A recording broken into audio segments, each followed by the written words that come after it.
सर्वोच्च न्यायालयाच्या आजच्या निर्णयानुसार जरी थोडासा दिलासा आजच्या निवडणुकीला दिला असला तरी न्यायालयाने जे मत नोंदवलं आहे त्यानुसार या सर्व निवडणुकांचं भवितव्य हे कोर्टाच्या निर्णयावर आधारित राहील। कारण कोर्टाने स्पष्टपणे सांगितलं की तुम्ही निवडणुका घ्या पण कोर्टाच्या निर्णयाच्या अधीन राहून घ्या, म्हणजेच टांगती तलवार ओबीसीच्या लोकांवर या निर्णयाने आता आम्हाला दिसते आहे।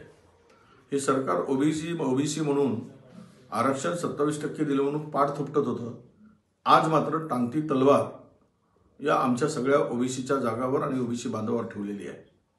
जिल्हा परिषदा पंचायत समितीच्या निवडणुका सुद्धा महानगरपालिकेच्या निवडणुका प्रोसेस सुरू करायला सांगितली, पण ते सांगताना 50%च आरक्षण त्याच ठिकाणी सुरू करा अशा प्रकारचं मत नोंदवलं। म्हणजे याचाच अर्थ असा की महाराष्ट्रातील 34 जिल्हा परिषदापैकी 12च जिल्हा परिषदेच्या निवडणुका होऊ शकतील किंवा त्याचे प्रोसेस सुरू होऊ शकतील। कारण इतर जिल्हा परिषदामध्ये ते आरक्षण 50%च्या वर गेलेलं आहे। म्हणजे सगळा गोड बंगाल या सरकारच्या चुकीच्या निर्णयामुळे, चुकीच्या धोरणामुळे आणि न्यायालयाच्या चुकीच्या इंटरप्रिटेशनमुळे मला वाटतं हे सगळं जे काही चाललंय ते ओबीसीला मूर्ख बनवण्याचा गोरखधंदा हे सरकार करत आहे। आणि आजही या निवडणुका नगर परिषदेच्या होतील, नगरपंचायतच्या होतील, परंतु कोर्टाच्या पुढील निर्णयाच्या अधीन राहून होतील असं जर कोर्टाचं मत असेल तर टांगती तलवारच आमच्या ओबीसी बांधवांच्या जागेवर आहे, हा त्याचा स्पष्ट अर्थ होतो आहे।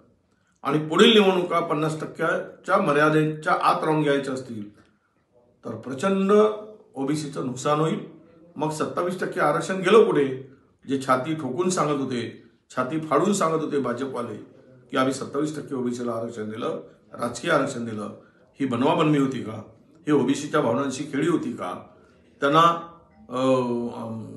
त्यांना मूर्ख बनवण्याचा धंदा होता का? हे आता उघड झालेलं आहे।